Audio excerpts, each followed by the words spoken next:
What happens when voices that have been ignored for, well, forever finally get a chance to speak?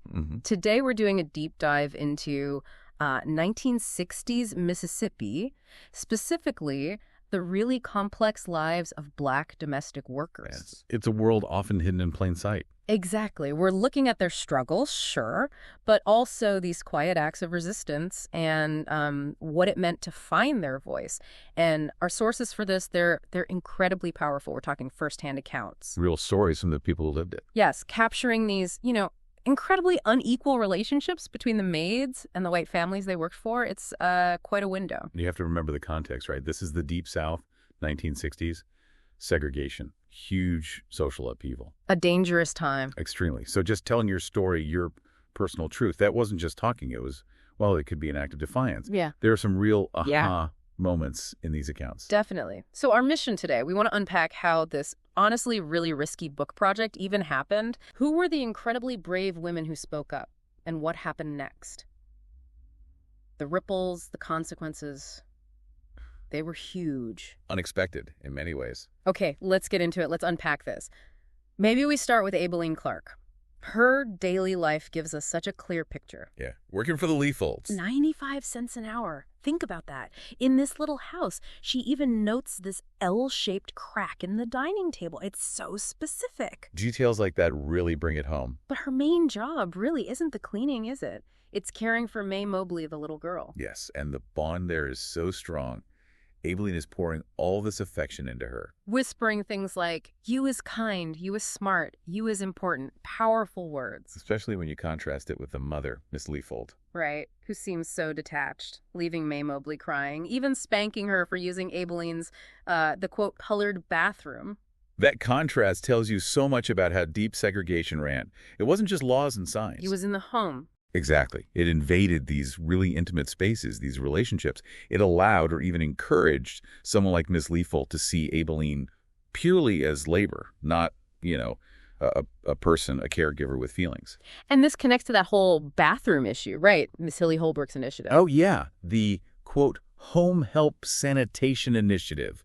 Just chilling. Proposing a law requiring separate bathrooms for the help. Based on this completely fabricated fear of different kinds of diseases that Black people supposedly carried. It's astounding. And Aibileen's internal reaction, she says her throat gets tight. It's a shame I learned to keep down a long time ago. That line just captures the constant daily burden, the emotional labor of suppressing your own dignity just to survive. And then there's Minny Jackson. Yeah. Very different personality. Oh, absolutely. Yeah. Known for her amazing cooking, but also she doesn't hold back. Very outspoken, but also quite guarded, wouldn't you say? Deeply guarded. You see that with her job with Miss Celia Foote. Who's hiding Minny from her husband, working in secret. Yeah, that whole setup. Minnie's insistence on secrecy, her general distrust of white employers. It stems from real experiences. Past betrayals, maybe? Definitely. And just the constant anxiety, the precariousness of their position. Secrecy wasn't just about Celia's embarrassment. For Minnie, it felt like survival. You never knew when things could turn bad. Okay, so into this world, this tense, segregated environment, comes Skeeter Phelan. Right, fresh out of college, back home in Jackson. And she doesn't quite fit the mold. She's described as tall and leggy and mosquito thin. And her mother is constantly on her case. Wants her married, critiques her looks, her wanting a career. Typical societal expectations for a young white woman then. But Skeeter's pushing back. But there's something deeper driving her, isn't there? Yes. It's Constantine. Your childhood maid. The connection there was profound. Constantine gave her this incredible piece of advice once, telling her, every morning, until you, dead in the ground, you gone have to make this decision. Am I gone? Believe what them fools say about me today. Wow. That's foundational stuff. A lesson in self-worth, in questioning the narrative. Absolutely. And Constantine is gone when Skeeter gets back. Just disappeared. And finding out what happened to Constantine becomes this huge personal quest for Skeeter. It really fuels her. So Skeeter needs a job. She ends up writing the Miss Myrna cleaning advice column. Which is pretty ironic. Totally ironic. She knows nothing about cleaning. So who does she turn to? Aibileen. Initially, just for practical tips for the column, how do you get this stain out? But those conversations, they start to shift, don't they? A bigger idea starts brewing. Yeah, it moves beyond cleaning tips. Skeeter starts listening, really listening, to Aibeleen's experiences. And she has this realization. She says, no one ever asked Mammy how she felt about it. That's the spark. Recognizing the silence, the complete lack of perspective from the women who were right there in the heart of these homes. And that leads to the idea for the book. This really radical idea. Let the maids tell their own stories from their point of view. Not just about them, but by them. Exactly. Which was, revolutionary for Jackson, Mississippi in the 1960s. And incredibly dangerous. Which brings us to the challenges. Huge challenges. Skeeter pitches it to an editor in New York, Elaine Stein. And Stein is immediately skeptical. Understandably so. Yeah. She basically says, are you kidding? In Jackson, who's going to tell you the truth? She mentions the dangers, right? Medgar Evers had just been assassinated. Ole Miss integration was violent. Exactly. The risks were not abstract. Yep. They were deadly real. Stein's skepticism wasn't just professional caution. It was a reflection of the life-threatening reality of the civil rights struggle down there. So the fact that Skeeter pursues it anyway Takes immense courage, and finding anyone willing to talk, even more so. Aibileen hesitates at first, understandably.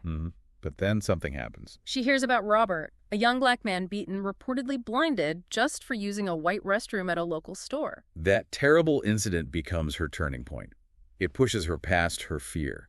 She agrees to help Skeeter. Okay, so Aibileen's in. But what about Minny? She was so guarded. Minny was deeply reluctant. She sets these really strict conditions for Skeeter. Like what? Things like Skeeter couldn't drive her Cadillac into Minnie's neighborhood, had to park it blocks away. Wow. And Skeeter had to sit directly opposite her during their meetings so Minny could, quote, see you square on at all times. That just screams distrust and fear. Absolutely. It maps out her fear perfectly. Remember, Medgar Evers' murder was fresh. The threat felt constant, personal. Trusting any white person, let alone with these deeply personal, potentially incriminating stories, was a monumental leap. So how do they even manage the writing process? It had to be secret. Totally covert. They met at Aibileen's house. Yeah. Skeeter lugs this, 50-pound Corona typewriter over there. And crucially, Aibileen starts by writing her own stories down first. Yes. Then Skeeter helps edit. It wasn't just Skeeter interviewing. Aibileen was actively authoring her experience. And anonymity was key. Non-negotiable. Changed names for all the maids, even changed the town name in the book to Niceville. Protection was paramount. And the stories they gathered, they weren't all the same, were they? Not at all. It was a real spectrum. Some were incredibly bitter, detailing awful prejudice. Like separate refrigerators for colored help, even at the governor's mansion. Exactly. Details like that show how pervasive it was. Hmm. But there were also surprising moments. Acts of kindness. Yeah, like one story about a white doctor who treated a black man's gunshot wound because the colored hospital wasn't safe. Complexity. And white women having, quote, 2-year-old fits. Huh. Yes, those moments of absurdity too.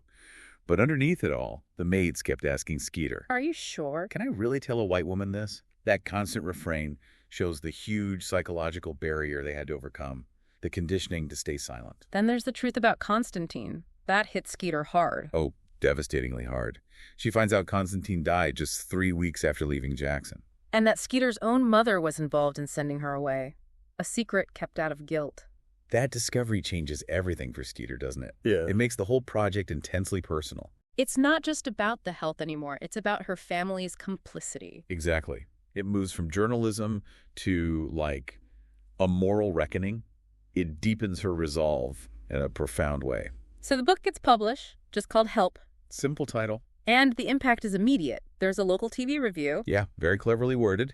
It doesn't say it's Jackson, but it hints strongly. And panic ensues among the white women. You bet. They're all wondering, is it about me? Is my maid in this book? Which leads us straight to Miss Hilly and the pie. Ah, yes. Minnie's terrible, awful pie story, the one she insisted on including. As her insurance policy. Right. And Hilly reads the book, recognizes the story, Yeah. and she loses it. Completely understands it's about her. And it's public.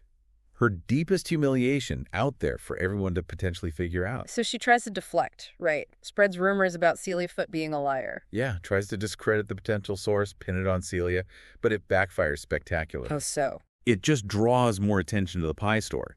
It becomes this local legend, this whispered joke, and everyone kind of knows or strongly suspects it's Hilly. Her attempt to control the narrative fails completely. Truth has a way of getting out. And the consequences ripple outwards from there. Hilly is enraged. On a rampage, she starts pushing other white women to fire their maids, trying to punish whoever she thinks might have talked. But she often guesses wrong, right? Totally wrong. Like Annabelle gets fired. And another maid, Flora Lou, her story about getting a Clorox burn from her employer, Miss Hester. Well, Miss Hester's reaction when the book comes out basically confirms it was true. And ultimately, Hilly gets Aibileen fired, too. Uses a trumped-up charge, accuses her of stealing silver. Just pure vindictiveness. But then there's that incredibly powerful moment with May Mobley. Oh, yes. As Aibileen is leaving, little May Mobley sees her mother, Miss Leafold, being cruel. And she repeats Aibileen's words back to her mother. He was kind, he was smart, he was important. Just heartbreaking, but also so powerful. And then she adds that her teacher, Miss Taylor, did teach her about sit-ins, which gets May Mobley kicked out of class. That moment is just... It shows Aibileen's true legacy. It wasn't the job, it was the love, the self-worth she instilled. That seed of truth took root, even in a child, and it couldn't be completely stamped out by Hilly's hate. It suggests that change, however small, was happening. Yes, in those quiet, personal spaces. So let's look at where everyone ends up. Skeeter. She pays a price socially. Big time. Loses her friends, her relationship with Stuart Craters because he can't handle the controversy or her convictions. But she gains something too, right? That moment she decides she won't pretend I agree with them anymore. That's huge. She gains integrity, authenticity. She chooses her conscience over conformity. And she gets the job offer in New York, pursues her writing career. Yeah, she moves on geographically, but Mississippi, it stays with her. That love-hate relationship, she calls it, like my mother. You can leave, but it shapes you. And Minny. That terrible, awful truth seems to set her free. It really does. The act of telling that story, putting it out there, it seems to break something open for her. She leaves Leroy, her abusive husband. Which is a massive personal victory. Yeah. It feels directly connected to her finding her voice, reclaiming her power through the book. And Aibileen, she's fired, which is terrible, but how did she describe feeling? She says she feels free, like Minny, freer than Miss Leafold. That's incredible. Freer than the woman who fired her. Because her freedom is internal. Miss Leafold is still trapped by the social rules, the prejudice. Aibileen has found her voice. And she gets the Miss Myrna column. Yes. Takes it over from Skeeter. Yeah. Becomes a published writer herself, using her wisdom, her voice, to help others. It's a beautiful, quiet triumph. It really is. The community even honors the book. The Reverend blesses it. It becomes this symbol. A symbol of gratitude, of courage, of truth finally spoken. So wrapping this up, what's the big takeaway here? I mean, for me, it's the sheer power of narrative. How telling the truth, even in the most dangerous circumstances, can actually start to unravel these really entrenched systems of injustice. It shows how individual courage, when shared, becomes collective power. That one risky idea, just asking people to tell their story, it had such huge, unexpected ripple effects. Empowering people, exposing lies. Absolutely, it changed lives. So the thought maybe to leave you with is, what stories are still out there untold in our own communities? Whose voices aren't we hearing? And what kind of courage would it take to bring them out? What freedoms might be found, maybe unexpectedly, if those truths were finally spoken? Because this deep dive really shows that sometimes just telling your truth, even when the world seems set against it, well, that can change everything.